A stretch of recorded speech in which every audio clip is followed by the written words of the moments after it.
Live and drink, friends. Welcome back to the channel, and welcome back to more Caves of Cud. If you haven't seen part 0, where I introduced the game and explained the game's mechanics and everything that's going on, I highly recommend you give this a watch before today, because I will not be spending the time to explain everything in this video, as I really want to get in and I actually want to start exploring the game.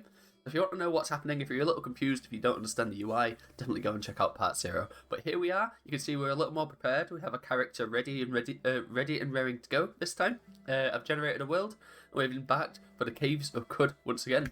You'll see we are in Joppa. On the 29th of Uluut, you arrive at the oasis hamlet of Joppa, far along the rim of the Mugrayi Salt Desert. We've all read this before, so we're just going to continue. The Watervine farmer shouts, is it a diebook that possesses the robot? It should be sacred and still. Bunch of nonsense. So yeah, we're back where we started, and hopefully this time we're not going to die straight away. I'm going to be a little bit more careful this time.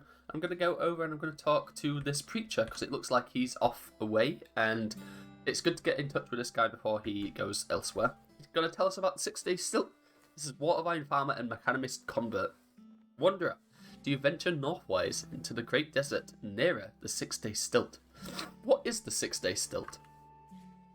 The great macadamist, the great macadamist temple of glass, the sacred offering well, and history in stone relief, people by the argent fathers in statue and light, sculpture, and circled by the grand bazaar. I hear there are more people there than numbers in the void, and their chatter makes a sound wholly raw and new to the world. Will you go there? Take my bauble? Will you offer it at the well, where I cannot?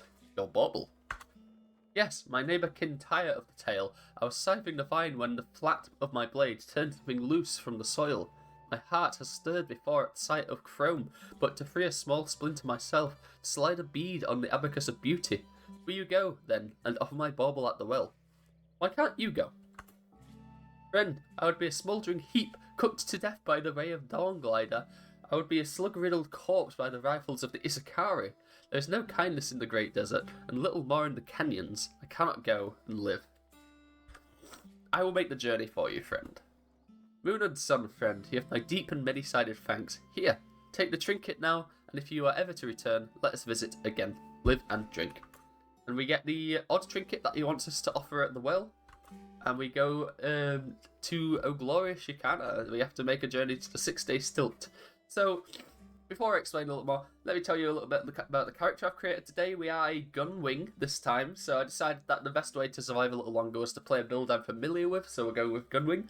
Gunwings have the ability to fly because of their wings, so if I press 4 here, we gain the activated ability swoop, and we begin to fly. So you can see, if I zoom in on our character here, we get a little arrow pointing up. This means that we are in the air. This is very useful because things on the ground cannot touch us whilst we're in the air. So any melee attackers can't harm us, and a bunch of other threats. We can't step on spikes or stuff. So very, very good stuff. There is a couple downsides. You do have a chance to fall every turn. It decreases the higher your level in flying is. So you've got that to bear in mind. And also you cannot fly inside. Hold on, I'm going to sneeze.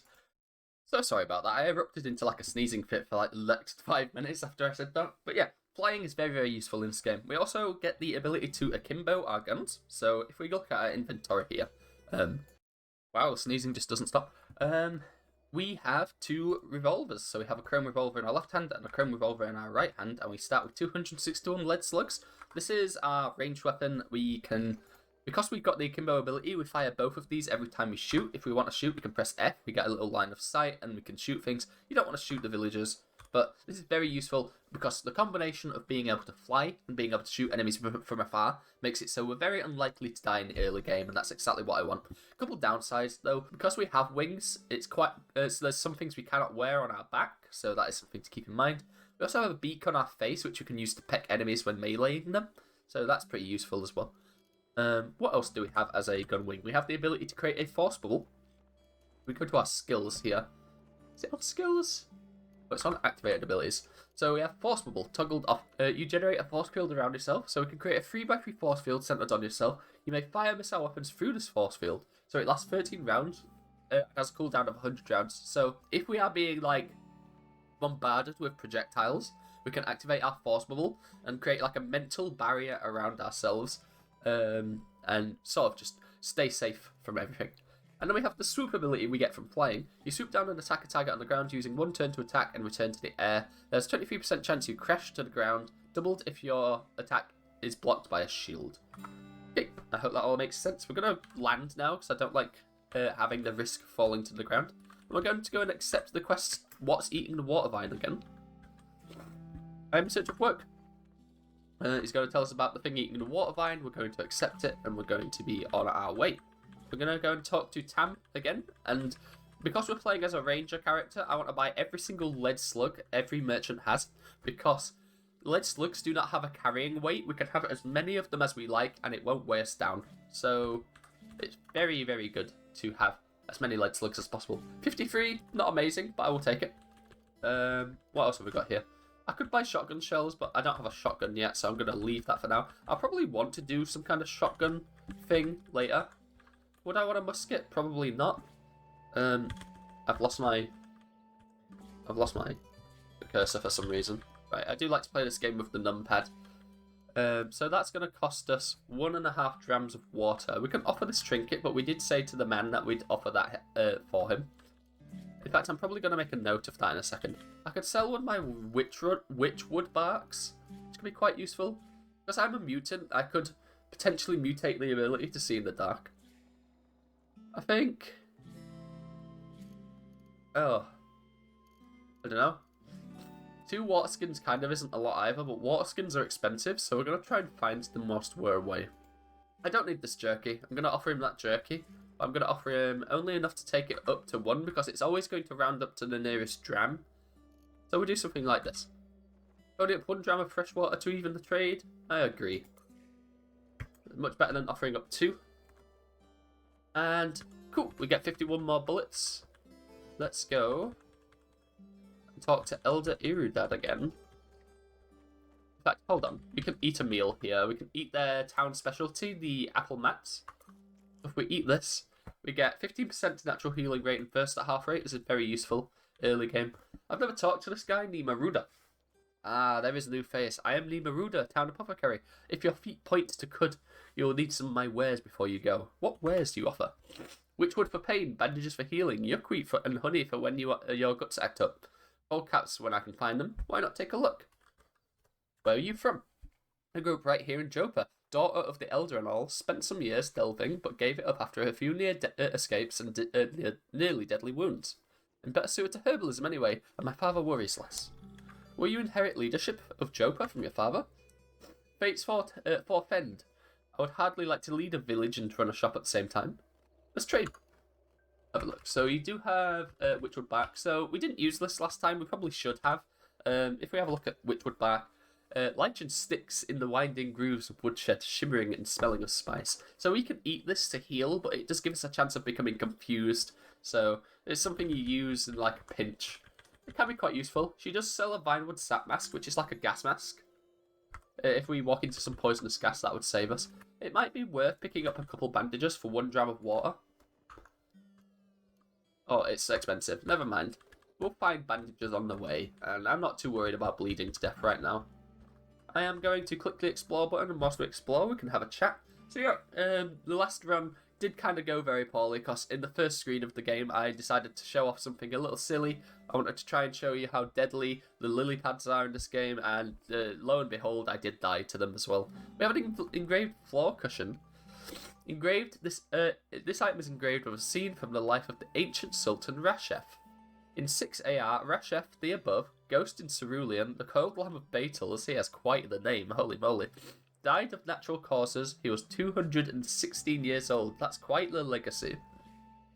But yeah, because I decided to do something silly and fight a Star Lily, when I know fully well that I would be losing the fight, it was not my best decision. Anyway, we've explored all of Jopa right now. There is a little hidden area in Jopa. I don't know if it's beneath one of these water vines. I'm not going to bother right now. I know that underneath one of these water vines is a hidden little cave. I don't know how to find it. But there is a cave underneath one of these. Let's go and talk to the Argive. So he's going to mumble, pretend he doesn't hear us. He wants us to go and find a knick-knack, and we'll go and fetch him a knick-knack. So we're back up to where we were before. So what are we going to do? We're going to go to Red Rock again, but again, I am going to try and find some fish to level up. Do we have a melee weapon? We do not have a melee weapon. Oh, and one thing I want to do is, so I don't forget to offer this up for the guy, I'm going to say to offer at will. We could lie to the guy and say we offered it, but I'm just going to make sure that I don't forget here, because I don't know if it wants that specific one. Asked you to make on offering a trinket. I don't think it matters which trinket you offer, but last time I did that quest, he did not offer me a trinket. So that is interesting. Important tip, you can go to the world map. Yes, it's letting us know that we can go to the world map to explore, but I want to explore a little bit more of the outskirts of Jopa. There's a statue of a spider here, trying to polyreduct the Crimson Snowflake. While travelling through the Stargazers Republic of Turkova, oh my god, Polyreduct stopped at a tavern in Mimish Spire. There she lost her prized Snowflakeaka to a local pickpocket. She cursed the tavern and left Mimish Spire. So this is interesting. This is our first bit of history that tells us the location of a hidden relic. So some histories that are painted or engraved or on statues will depict the tale of somebody losing something very important, of great historic significance. So we will learn the location here. Here we learn it's in the Mimish Spire Tavern, and we can actually note this in our journal. So we note the location of Stargazer Home, Turkova, in our journal. And we get a quest to visit it, and we get a quest to recover the relic. So we can actually go and get this relic and have it for ourselves. And this is one of the most interesting parts of CUD, is that you can make history yourself by going and collecting old forgotten relics. And I think that is very interesting. And we learn a bit about this this person. I'm not going to desecrate their shrine. That's a little rude. Let's go and explore the graveyard a little bit. There might be something in that little hut. There's a fish. I'm going to go and kill the fish. So we take flight so he can't hit us, and I'm going to swoop him. I did get knocked prone, but I should be able to finish the job here. Okay, he is dead. We get a bit of EXP, very useful. Again, I do like to be level 2 before starting the Red Rock quest, ideally. But we are just going to continue on our way. We're going to move upwards here. As if we go to our world map, we'll see that Red Rock is north. There is something... Is this what we learned about? Yeah, this Turkova Stargazer Home. So, Stargazers plied their craft in isolation in the Lost Republic, whose ruins lie deep within the Earth Cleft. So that's probably going to be a slightly harder location, so I'm not going to go there straight away. We're just going to continue on here. Northwards. Try and find some fish we can eliminate. It's probably worth it to be flying all the time. Yeah, I'm going to take flight, because when we're in the wild... we got knocked prone already. So I'm just going to start flying again. I'm probably going to start shooting these fish, because I need some EXP. Missed. There we go. So what's our starting agility? Because our accuracy is determined by our agility. 22 is pretty high. I do want this ego to be higher. I want it to be at 18. Ego is one of the more important stats in the game. Reload. So as you can... Oh, bugger, I fell in the water. That's not good. I'll be a bit wet for a little bit. Try and find another fish we can eliminate here. And I might get revenge on one of these star vines. There's another one. He's dead. We're making our way to leveling up here. Another one bites the dust. How many bullets do we have? Because we do akimbo wield our guns, the ammo can go pretty quickly. So that's something to keep in mind. We will continue to fall to the ground multiple times, but as long as we keep taking flight afterwards, it shouldn't be a big problem. Whoa, I just got hit by something. The giant dragonfly bites me. Ah, yes, so dragonflies are flying. So they can actually fight us. This is dangerous. I am going to sprint away. And then once I have made some distance between me and the dragonfly, I'm going to shoot him. He's dead. Let's wait a little bit because there might be another one. And the thing about my pistols as well, I've not explained missile weapons yet, but here you can see the UI for missile weapons. Each one has a clip, and I have to reload if I run out of ammo in that clip. Pretty self-explanatory stuff. I'm going to rest until healed, and then I'm going to move northwards again. Okay. That's a legendary one, isn't it? No, it's just an oddly hued one, so it's like a... Oh, it's running a shop? Oh, that's interesting. It's a little merchant star thingy. What's it called? Glow pad. There we go. It's loved by the consortium of fighter, so this is the relationships with all of the other nations. So this one's running a shop. That's so interesting. Loved by the consortium of fighter. Admired by the daughters of exile for pouring asphalt on one of their enemies. Disliked by baboons for sowing their fields with salt. Crazy. Hated by apes for eating one of their young. This guy is a badass. Oh my god. Right, I'm going to shoot the fish. And then we're going to go to this guy's shop. Hello. Psst. Hey, can I interest you in some consortium wares? Love that I can just go, I've never seen this ever. That's so interesting. I'm going to perform a water ritual with this guy because he has some good relationships. And if I share my water with him, he will boost my relationship with his friends. So I will do this. You share your water with the oddly hued glow pad and begin the water ritual. I have never seen a talking glow pad. Your reputation with the consortium of fighter is increased by 100 to 90. So we weren't on good terms before, but now we are. The Daughters of Exile go up. Baboons and apes dislike us more, but they never liked us in the first place, so that's fine. Share a... Oh, it costs sort of thingy. I can learn snake oiler from this guy. This is very good. This helps me with trading. It makes me a little bit better with trading. So I will note the location of this guy on my map. Oh, I do already. Oh, I got an achievement for that. Finally, oddly hued glow pad. So I wonder if this is like an NPC that can always be found. That's very interesting. You note the location of him in your oddities section. So what do you actually have to sell here? Wow. That is quite the selection of stuff. You've got floating glow spheres, which are very handy. This thing can sort of float by you and emit light, so you don't have to worry about torches anymore. Berries are one of the best healing items in the game. Crystal Aegis is one of the best shields in the game. Wow. This is very good. The Isakari banner, let's have a look at this. So it gives us a reputation with the Isakari tribe. I don't know if the Isakari tribe start off hating us or not. Oh, this is very useful to know. I've never seen this before. So if we go to our reputation page, we can have a look at the reputation we have with the Isakari. They hate us. Okay, so an Isakari banner would probably stop them from shooting us on sight. Which, if we're going into the desert, could be useful, but unfortunately I don't have very much money, so we're just going to ignore that for now. I'm going to take flight again. I'm sorry about my sniffling, by the way. I've really been trying to keep it to a minimum, but it's been really difficult. I'm just going to keep exploring here, hopefully find another fish so I can get the last little bit of EXP to level up. There's a fish. You will die. Like the rest of them. There we go. We have reached level 2. We gained 3 hit points, 78 skill points, and 1 mutation point. Very useful. So let's explain the skill system a little bit. We're having a little bit more success than last time.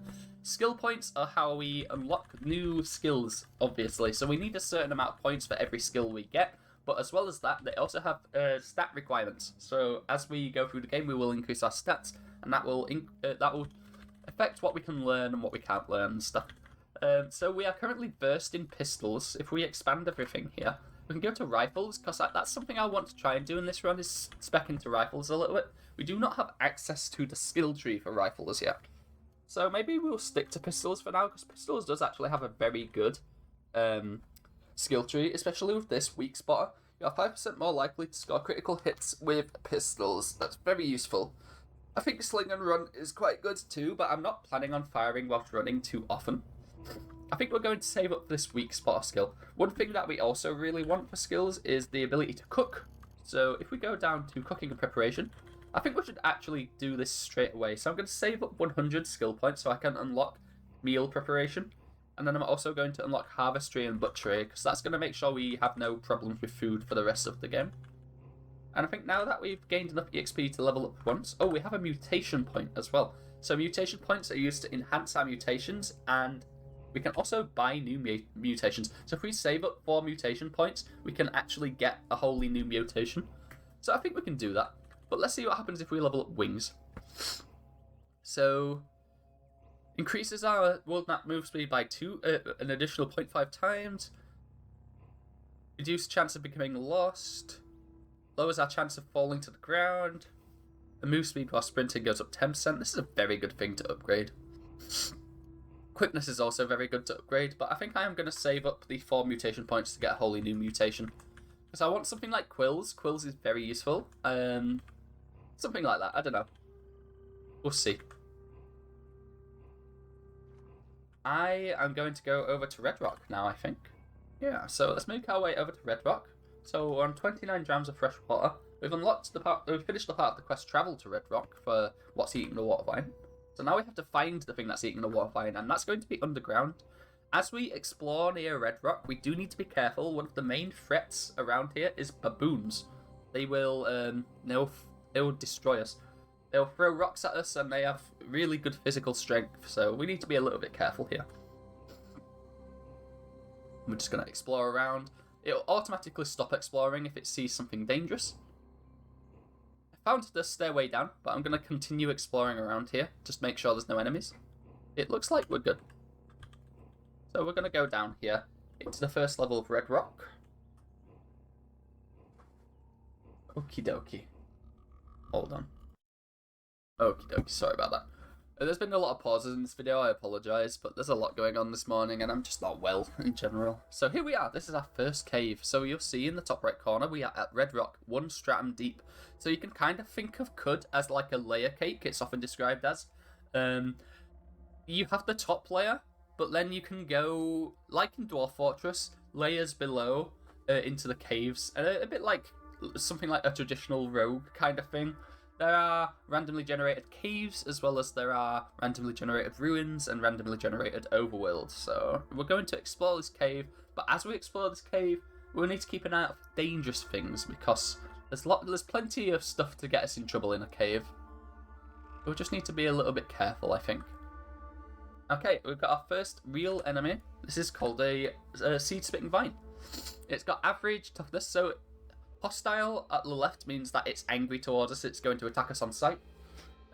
We usually don't incur any social consequences for killing something if it's already aggressive to us, it's like self-defense. And average means how hard it is for us to kill. Usually the game tries to predict how far off you are from being able to kill an enemy by giving you like a rating of trivial, neutral, tough, impossible. This one is average, so it shouldn't be too hard for us to hit.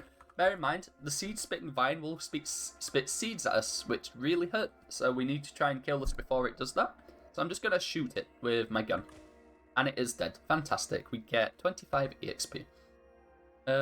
I need to eat again, so I am going to... I can't get meal prep yet, but I am going to prepare a quick meal just from what I can find on the floor.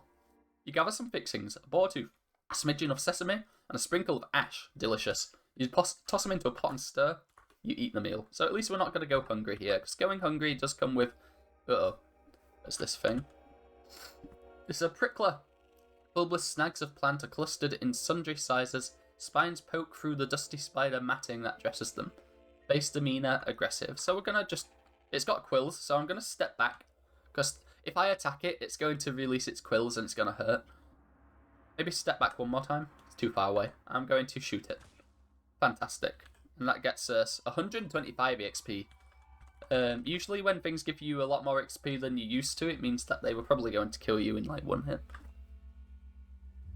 Cud is not kind to you. Cud will just kill you. Okay, is there a stairway down? There is, okay. I thought that was a really small floor. Usually the floors are a lot bigger than this. We can actually zoom into our character a little bit here. Let's continue exploring. I think I'm going to choose where I'm going to walk this time though. A centipede. He is angry. Centipedes are a little dangerous, so I'm going to just shoot this guy. Try and keep him away from me. And again, I can't fly underground. Right, we level up. Level 3, 4 hit points, 78 skill points, a mutation point, and an attribute point. Very useful. So let's go and spend those immediately. I did say I wanted to get hunting and gathering, but I think because we're now in a cave, I mean, we have 156. We have enough to get meal prep and butchery, so I'm going to do that because we're going to come across a lot of corpses as we're exploring here in the cave. So I'm going to get meal preparation so I can actually cook my own meals, and I'm going to get butchery so I can actually make some meat out of these corpses that I'm going to come across.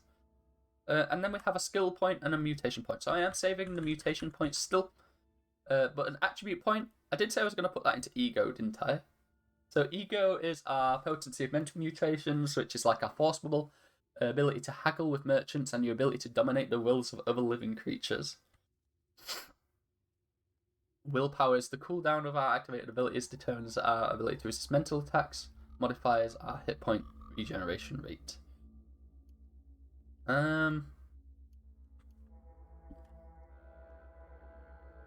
I am going to put the point into ego right now.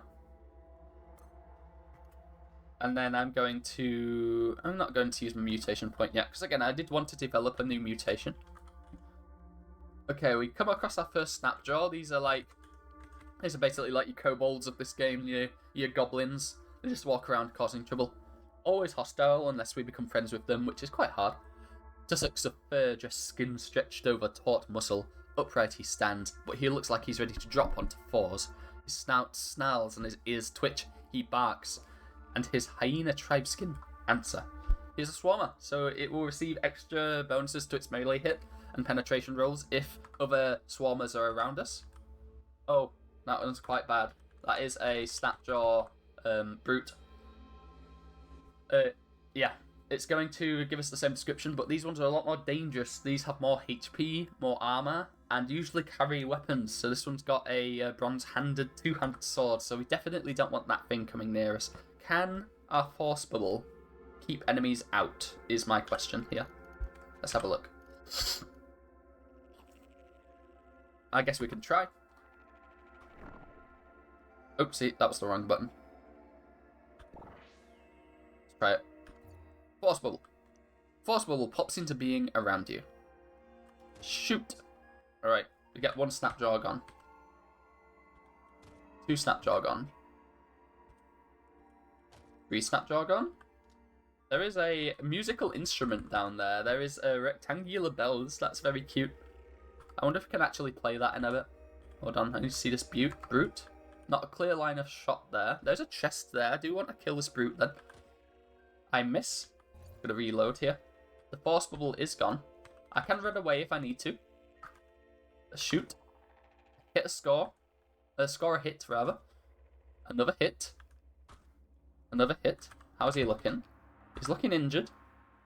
I'm going to shoot him one more time. I think they can charge me. I'm going to reload. I'm going to start moving out of the way. Shoot him again.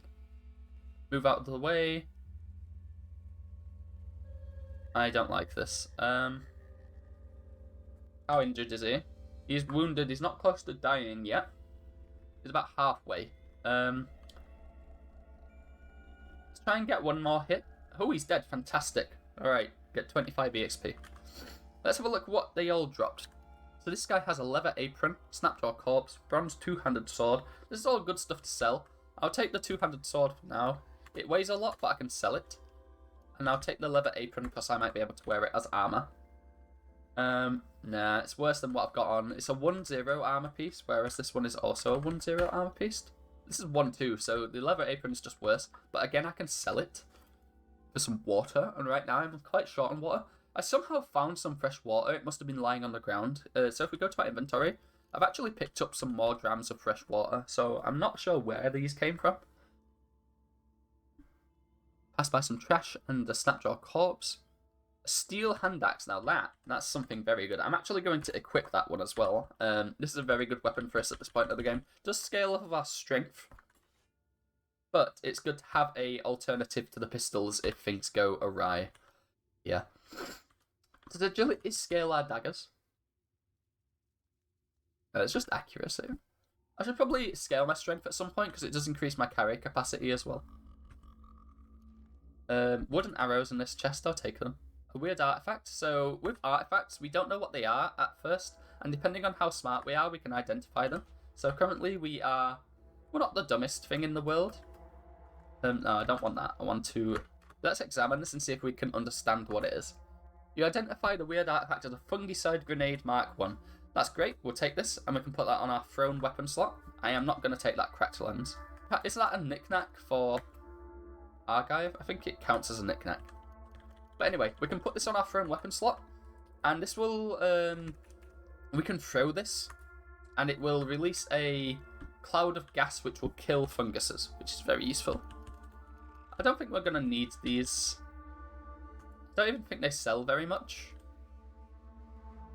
So these are the first things I'll kind of drop, because I'm not a tinkerer. I don't really care about making my own stuff. Ooh, a revolver on the floor. I'm just going to pick this up because these sell for a lot, and it's good to have a spare as well. There's a bunch of instruments here. These will sell for a ton of money. Can I get these? Cannot interact with them. Okay, interesting. So I've never seen instruments down here in a cave. Books, fantastic. So the thing about books, white books are completely automatically generated. So if we have a read of this, it will just be gibberish. Let's have a read of the first page here. Here upon the same sort of glue, my recollection of the tongue. Oh, Eskind wrote that, but I am Esapa, and she saw me, and I have learned in your notebook. I will call you customer, though I have a brighter future. For me? Are you proud, new father? New father, look, are you ready to abrade? There is no textual proof to present them all with their numbers as the gluttonous barons counted 7 amongst their clan. I'm going to leave it there. You can tell that it's sort of strung together with randomly generated lines of text. Sometimes they can be legible, but most of the time they're a bit crazy. I'm going to get books. The great thing about books is that they sell for a ton of water at merchants, and you can also donate them to the 6 Day Stilt, and you get a ton of EXP for them. So having books, I think, is very useful. At least in my opinion, in the early game, books are a very great way to make your first bit of money and your first bit of EXP.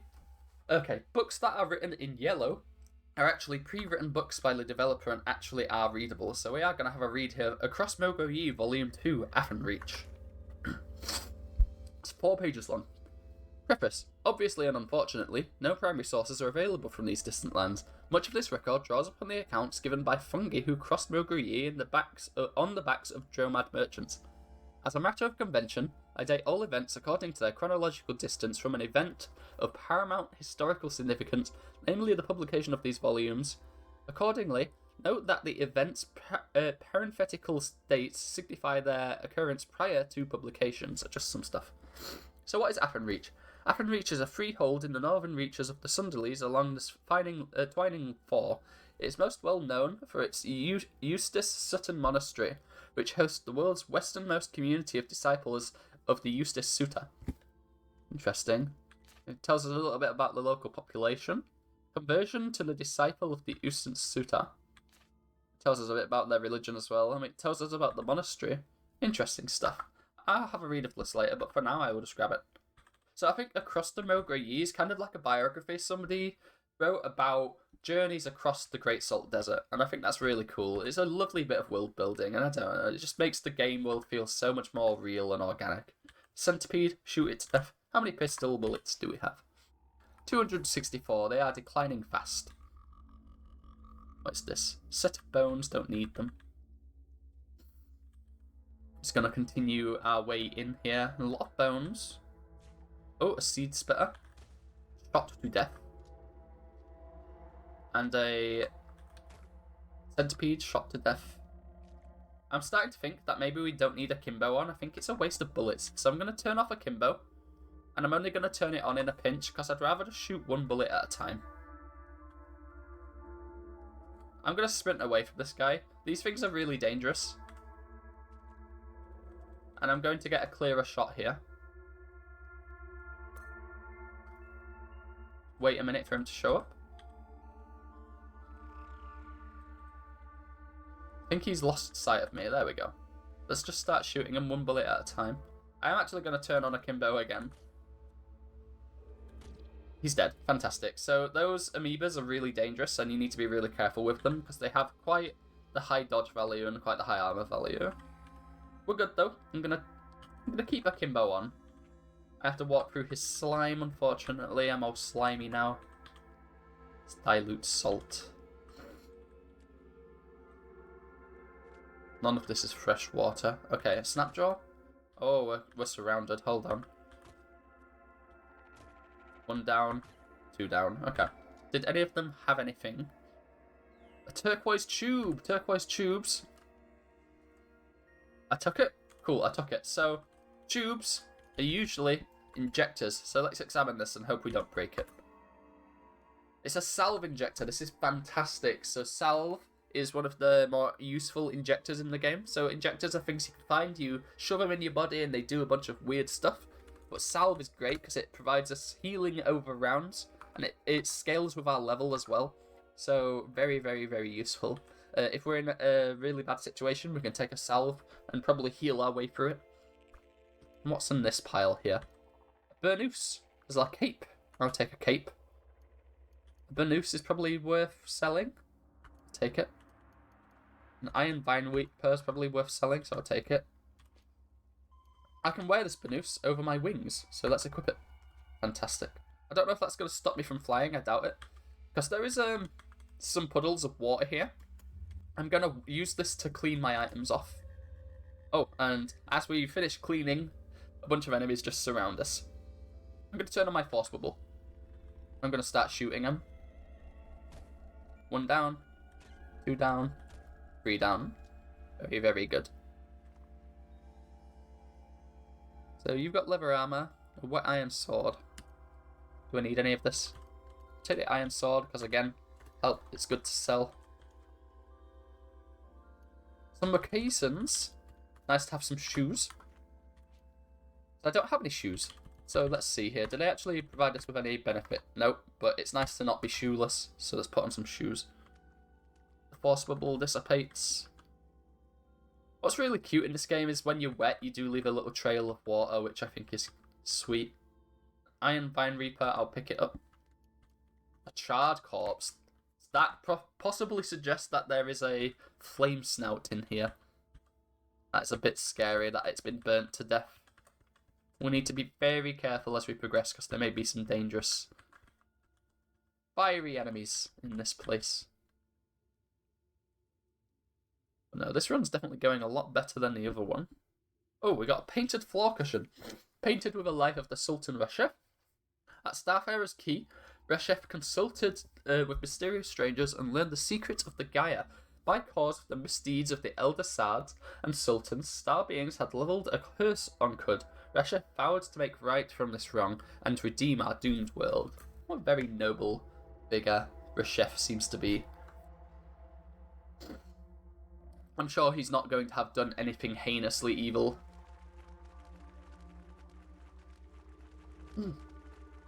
Oh, I just took a sip of my coffee. It's gone a bit cold. Not pleasant. Oh dear. So these are Gershlings, I think? No, cave spiders. These things are a little dangerous. I'm pretty sure that they're venomous as well. So if they hit us, they can poison us. We are going to have to do something about this. Does the force bubble protect me? I'm not sure. I'm going to step back. Step back, step back. I think they're blind. I'm going to start shooting them now. Right, we got 1 down. 50 EXP. I'm going to just attack him. Kill him. Thanks to our axe. That actually did a decent amount of damage as well. Times 2, 6. That's not bad. Level up to level 4. 4 hit points. 78 skill points and a mutation point. I'll reload my pistols. How much bullets? 230. Not too low. There are ways in the game to really get a ton of these bullets, so I'm not going to worry too much about it now. Mutation point. 1 more and we'll be able to get a new mutation. And then I think I'll start scaling the mutations we've already got. Let's learn a little bit more about Force Bubble. I want to see if it stops melee attacks. It doesn't say anything. It just says Force Field. Interesting. Right, so now that we've got a little bit more skill points, still not enough to get Weak Spotter though. Weak Spotter is very useful, so I'm going to eat that. Oh, there's a way down here. And it doesn't lead anywhere, that's a shame. So yeah, the caves do expand up and down as well, just like the overworld. And they do go very, very deep. I am going to make camp here. And I'm going to choose some ingredients to cook with. I have some beetle jerky. Let's eat this. Toss them. So we put in some beetle jerky, a cracked lens, and a gloom crow feather. I don't think that's going to taste very good. We get 14% max HP. Fantastic. So the cooking system is interesting. All of your ingredients have different effects that they can bestow onto your food. So if I go to my food section here, I don't have any anymore. But if you read the description, it will say things like has health-based effects, has teleportation-based effects, and when you put them into a meal, there's like a list of random effects it can pull from based on what the food can give you, and it can add that to your meal, and when you eat it, as long as you're metabolizing the meal, you will get that bonus. So cooking system is very, very useful. It can save you a lot of trouble if you know what you're doing with it. I've also realised we have very low armor value, but our dodge value is 13. Like, never getting hit. Wow. Anyway, I think that's a good place to leave it for today. Made it a lot further than last time. We are halfway through Red Rock, so I hope you all enjoyed. In the next episode of Cud, we will get to the bottom of what has been eating the water vine, and maybe uncover a little bit more about the world's history. Thank you all for watching. I'll see you all next time. Goodbye.